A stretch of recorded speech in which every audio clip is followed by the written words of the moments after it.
సూర్యుడి చుట్టూ భూమి తిరుగుతోంది. ఇది సైన్స్. ఇప్పుడు వైఫై చుట్టూ మనిషి తిరుగుతున్నాడు. ఇది రియాలిటీ. ఇక యూత్ అయితే వేలం వెరిగా దీని జపం చేస్తోంది. హస్తిన్లో కేజ్రీవాల్ క్లీన్ స్వీప్ లోనూ ఇదే కీలక పాత్ర పోషించింది. దుబాయ్ వంటూ ఆధునిక దేశం కూడా ఇదే బాట పట్టింది. ఎడారి దేశం దుబాయ్ అంటే అందరికీ మోజే. ఆకాశాన్ని తాకే నిర్మాణాలు, అద్దాల్లాంటి రోడ్లు, పడవల్లాంటి కార్లు దుబాయ్ దేశానికి చిరునామాలు. విలాసం, విజ్ఞానం ఒకదానితో ఒకటి పోటీ పడతాయి. అక్కడ ఎన్ని దేశాలు చుట్టొచ్చినా ఒక్కసారైనా దుబాయ్ చూసి రావాలని ప్రపంచ పర్యాటకులు ఉత్సాహం చూపిస్తుంటారు. ఒక్క మాటలో చెప్పాలంటే దుబాయ్ పర్యాటకుల స్వర్గధామం. మారుతున్న ట్రెండ్ను ఎప్పటికప్పుడు పసిగట్టి క్యాష్ చేసుకోవడంలో దుబాయ్ సర్కార్ ముందుంటుంది. విదేశీ పర్యాటకుల్ని ఆకట్టుకునేందుకు వైఫై బాట పట్టింది. దేశవ్యాప్తంగా బీచ్ల్లో ఎక్కడైనా సరే వైఫై ఇంటర్నెట్ను ఉచితంగా అందించడానికి సకల సదుపాయాలు కల్పించారు.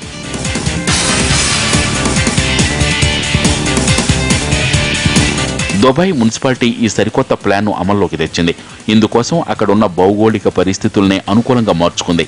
కృత్రిమంగా తయారు చేసిన తాడి, ఖర్జూరం చెట్ల నుంచి పర్యాటకులకు వైఫై ఇంటర్నెట్ అందే విధంగా ఏర్పాట్లు చేశారు.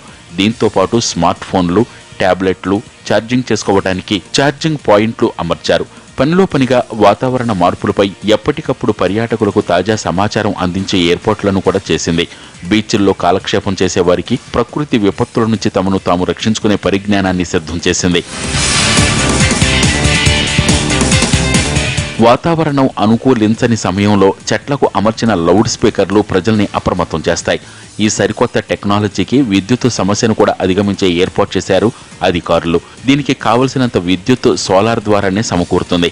ఈ సరికొత్త ప్రాజెక్టుకు మంచి స్పందన లభించడంతో క్రమంగా వీటిని పార్కులు, రోడ్ల ప్రక్కన ఏర్పాటు చేసే యోచనలో ఉన్నారు అధికారులు.